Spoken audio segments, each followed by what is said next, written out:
नमस्कार, खबरों की खबर के इस खास कार्यक्रम में आपका बहुत स्वागत है।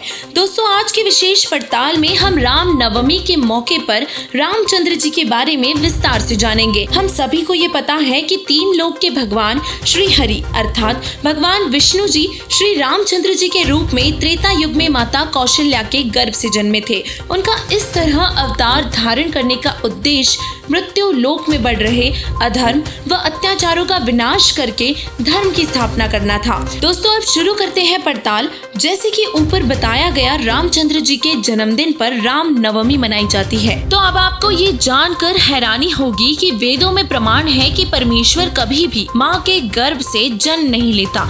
तो अब आप सोच रहे होंगे कि क्या दशरथ पुत्र रामचंद्र जी परमात्मा नहीं है? इसके लिए कबीर साहिब जी ने कहा है कि एक राम दशरथ घर डोले, एक राम घट घट में बोले, एक राम का सकल पसारा, एक राम है जग से न्यारा। फिर कबीर साहिब जी ने बताया है कि राम राम सब जगत बखाने, आदि राम कोई बिरला जाने। इससे स्पष्ट है कि दशरथ पुत्र राम से अन्य कोई और परमेश्वर है जिसे आदि राम कहते हैं। तो अब सवाल ये रहता है कि असली राम कौन है? उसके लिए हमारी ये रिपोर्ट देखिए। तो चलिए अब आपको बताते हैं कुछ ऐसे फैक्ट्स एंड प्रूफ जो आपको सोचने पर मजबूर कर देंगे। दोस्तों, भगत समाज का मानना है कि दशरथ पुत्र राम ही भगवान है। तो आपको बता दें कि दशरथ पुत्र राम विष्णु जी के अवतार है, जो कि केवल तीन लोक के ही भगवान है। अब ठीक उसी तरह कुछ भगत समाज ये भी कहते हैं कि रामचंद्र ही पूर्ण परमात्मा है। तो आपको बता दें कि वेदों में रामचंद्र जी का जिक्र कहीं पर भी नहीं है, अर्थात वेदों के अनुसार पूर्ण परमात्मा कबीर देव जी है। दोस्तों, आज तक हम रामायण की कथाओं में देखते व सुनते आ रहे हैं कि रामचंद्र जी ने समुद्र पर पुल बना दिया था। तो आपको बता दें कि लंका जाते समय समुद्र पर पुल नल नील के गुरु मुनिंदर ऋषि ने बनाया था। रामचंद्र जी ने तो 3 दिन तक समुद्र से रास्ता मांगा और जब रास्ता नहीं मिला तो समुद्र को फूकने के लिए अग्नि बांध तक उठा दिया था। फिर समुद्र देवता ने रामचंद्र जी को नल और नील के बारे में बताया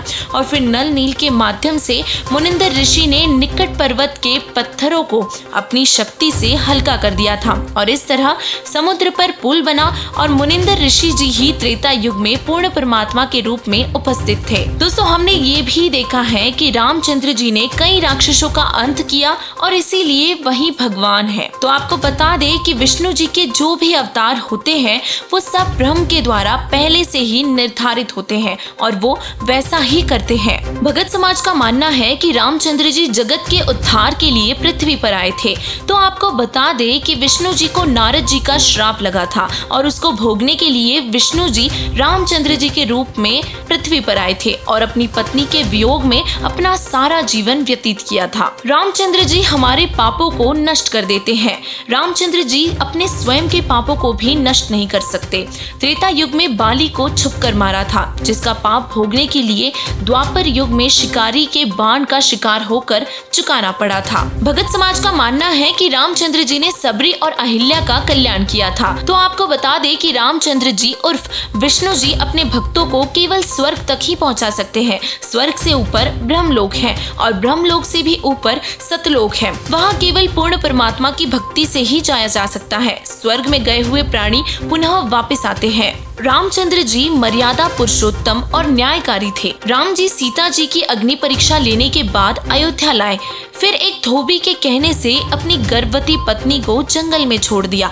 आज के समय में किसी के कहने से कोई अपनी नेक और पवित्र पत्नी को जंगल में छोड़ दे तो क्या आप उसको मर्यादा पुरुषोत्तम और न्यायकारी कहेंगे?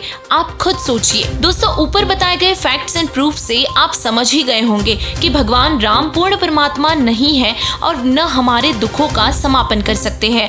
तो अब सवाल ये आता है कि क्या पूर्ण परमात्मा हमारे सभी कष्टों का निवारण कर सकता है और हमें मोक्ष प्रदान कर सकता है? गीता जी के अध्याय 15 के श्लोक 17 में उस परमेश्वर का वर्णन है जो पूर्ण परमात्मा है, पूर्ण ब्रह्म है, जो 3 लोकों में प्रवेश करके सबका धारण पोषण करता है। वो अविनाशी परमात्मा है। वेदों में उस परमेश्वर की महिमा करते हुए उसका नाम वर्णित किया गया है। वह परमेश्वर कबीर देव है। जगत गुरु तत्वदर्शी संत रामपाल जी महाराज जी विश्व में एकमात्र ऐसे संत हैं जो पूरे विश्व में सभी धर्मों के धर्म ग्रंथों से तत्व ज्ञान लोगों तक पहुँचा रहे हैं। एक एक सदग्रंथों को खोल खोल कर दिखा रहे हैं। अब जनता के हाथ में है, इसे परखे और सही और गलत का भेद करके सही भक्ति मार्ग चुनकर अपना जीवन सफल करे और मोक्ष करवाए। गीता जी अध्याय 15 के श्लोक 16 और 17 में मुख्य 3 प्रभुओं का वर्णन है, क्षर पुरुष, अक्षर पुरुष और परम अक्षर पुरुष।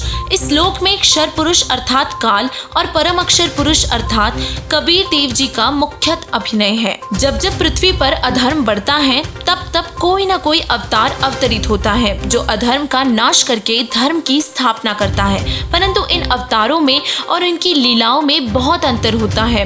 मुख्य रूप से पृथ्वी पर 2 तरह के अवतार अवतरित होते हैं, एक काल के और दूसरे दयाल के, यानी कि परम अक्षर पुरुष अर्थात कबीर देव जी के। काल के अवतार अधर्म का नाश अधर्मी लोगों को मार कर करते हैं, जबकि पूर्ण परमात्मा के अवतार तत्व ज्ञान रूपी शस्त्र से अधर्म का नाश करके धर्म की स्थापना करते हैं। ऐसे ही अब तक काल के जितने भी अवतार हुए उन सभी ने हिंसा का सहारा लेते हुए धर्म की स्थापना की है, जबकि परमेश्वर के अवतार तत्वदर्शी संतों ने तत्व ज्ञान का प्रचार करके अधर्म का विनाश किया है। इसी प्रकार आज भी इस पृथ्वी पर अधर्म का विनाश करने के लिए परम अक्षर पुरुष के अवतार के रूप में जगत गुरु तत्वदर्शी संत रामपाल जी महाराज जी अवतरित हुए हैं, जो अपने तत्व ज्ञान से अधर्म का नाश कर रहे हैं। उन्हीं महापुरुषों के द्वारा बताए तत्व ज्ञान से पूर्ण परमात्मा के विषय में जानकारी प्राप्त की जा सकती है। यदि आप भी अपना कल्याण करवाकर जीवन सफल करना चाहते हैं तो तत्वदर्शी संत की शरण में जाकर उनसे नाम लेकर ज्ञान समझकर अपना मोक्ष करवा सकते हैं। अतः आपसे निवेदन है कि जगत गुरु तत्वदर्शी संत रामपाल जी महाराज जी की शरण में आए और अपना कल्याण करवाए। धन्यवाद।